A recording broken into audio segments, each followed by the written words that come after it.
கர்த்தருடைய பரிசுத்தமான நாமம் மகிமைப்படுவதாக. ஆசீர்வாதமான இந்த வருடத்தின் கடைசி நாளுக்காக கர்த்தரை துதிக்கிறேன். ஒவ்வொரு நாளும் கர்த்தருடைய வார்த்தையை கேட்க தியானிக்க பரலோகம் நமக்கு செய்த கிருபைகளை எண்ணி இந்த நாளிலே ஆண்டவருக்கு நன்றி பலி செலுத்துங்கள். கர்த்தர் உங்களை இந்த வருடம் முழுவதும் காத்ததற்காக ஸ்தோத்திரங்களை துதிகளை ஏறெடுப்போம். இந்த காலை வேளையிலேயும் நம்முடைய தியானத்துக்காக தேவன் தருகிற மன்னா என்ன என்பதை 2 ராஜாக்கள் 4ஆம் அதிகாரத்திலிருந்து கற்றுக்கொள்ள கர்த்தர் நமக்கு உதவி செய்வாராக. இந்த 4ஆம் அதிகாரம் 3 வித அற்புதங்களை கொண்ட ஒரு அதிகாரம். 1, தீர்க்கதரிசியின் மனைவியாய் இருந்து விதவையான ஒரு சகோதரியின் வாழ்க்கையிலே தேவன் செய்த அற்புதம்.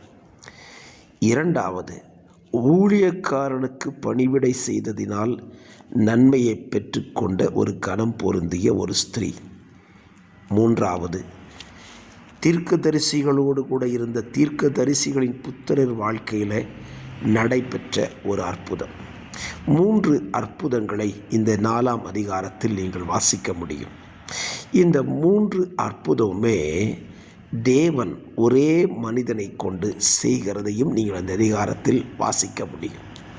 ஆனால் 3 கோணங்களில் 3 வித சூழ்நிலைகளில் நடந்த அற்புதம்.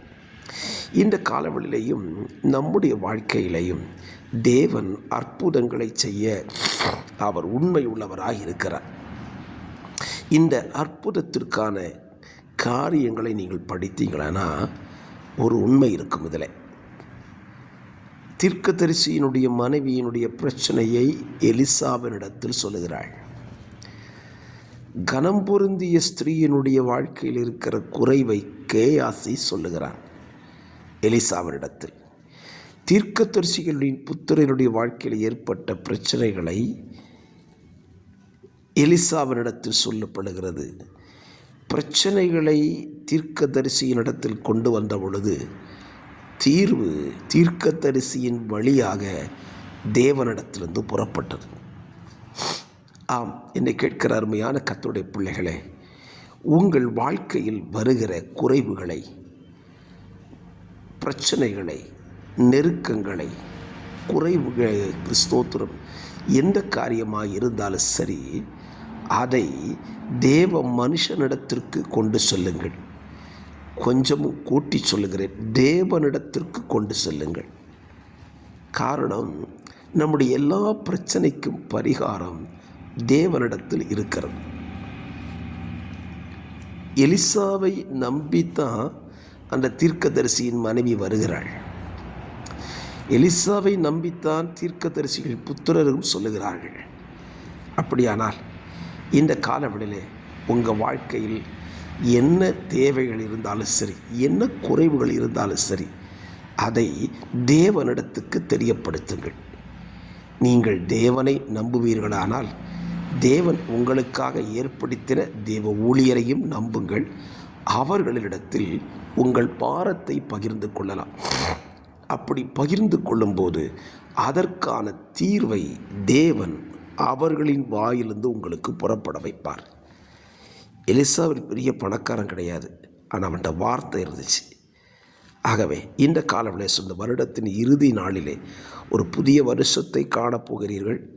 புதிய வருஷத்தின் துவக்கத்திலேயே உங்களுக்கு ஒரு அற்புதத்தை தேவன் செய்ய காத்திருக்கிறார். செய்ய வேண்டிய காரியம் ஒன்று தான். நம்முடைய தேவைகளை, நெருக்கங்களை, நமக்கு இருக்கிற குறைபாடுகளை தேவ மனுஷனிடத்திலோ, தேவ மனுஷன் மூலமாக தேவனிடத்திலோயோ அல்லது தேவனிடத்தில் நேரடியாகவோ நீங்கள் தெரியப்படுத்துவீர்களானால் நிச்சயமாய் சொல்லுகிறேன், உங்கள் குறைகளை அவர் நிச்சயமாய் நிறைவேற்றுவார். அதைத்தான் இந்த அதிகாரம் உங்களுக்கு விவரித்து சொல்லுகிறது. ஆகவே அற்புதங்களை செய்கிற தேவனை அறிந்திருக்கிற நீங்கள் பாக்கியவான்கள். அவராலே நீங்கள் அற்புதங்களையும் பெற்றுக்கொள்ள முடியும். பரிசுத்த பிதாவே, இந்த வார்த்தையை கேட்டுக்கொண்டிருக்க உங்கள் பிள்ளைகளோட வாழ்க்கையில் என்ன குறை இருந்தாலும் சரி, அந்த குறைகளை நீங்களே நிறைவாக்கி உங்களுடைய பிள்ளைகளுக்கு அற்புதங்களை செய்து அவங்களை சந்தோஷப்படுத்தும். இயேசுவின் நாமத்தில் பிதாவே, ஆமேன், ஆமேன்.